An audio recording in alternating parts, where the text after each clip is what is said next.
Madam Speaker, I'd like to share the results of a diagnostic test that I got last week.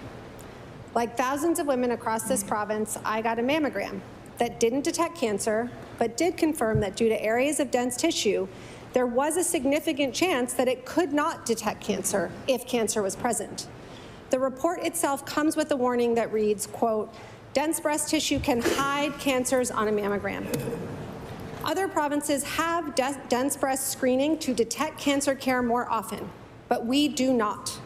When will this vital cancer screening be available to women in our province?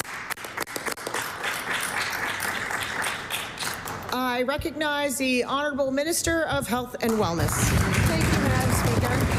And again, I thank the member for bringing this to the floor of the Legislature. We know that dense breast is one of the high-risk factors, but it's not the only one. It's not the single one.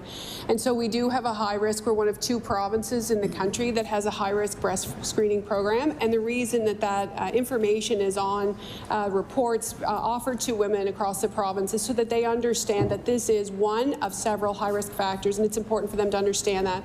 We continue to work with Nova Scotia Breast Screening Program. This is not something we're holding back. We are working with those experts to understand what the emerging evidence says. We continue to work with them. I have faith in those individuals. We have an excellent screening program here, and we will continue to have ongoing conversations with them. Thank you.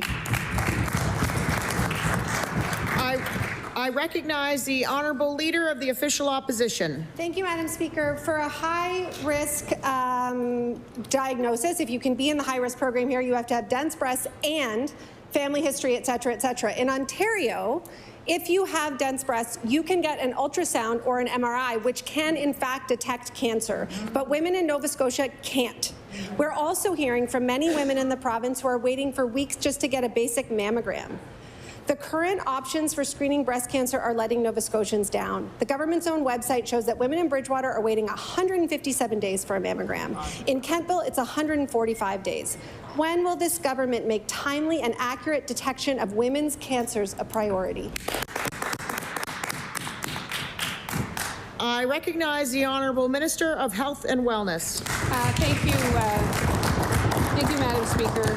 And I just want to reassure Nova Scotians that, again, we are working very closely with Nova Scotia Breast Screening Program. So certainly, and with this ongoing discussion, I've been able to reach out to them. Nova Scotia's breast cancer detection rate meets or exceeds national targets in all age groups across our country, Madam Speaker. And Nova Scotia exceeds the national target of less than 70% of breast cancers that have not spread beyond the breast at time of screening diagnosis. So we really, despite the members' comments, we really are doing an incredible job in Nova Scotia in terms of detection. We know that dense breast is one risk factor, but it's not all of them. What's important is that there's a thorough screening process with a clear pathway to care, and certainly the results point to that.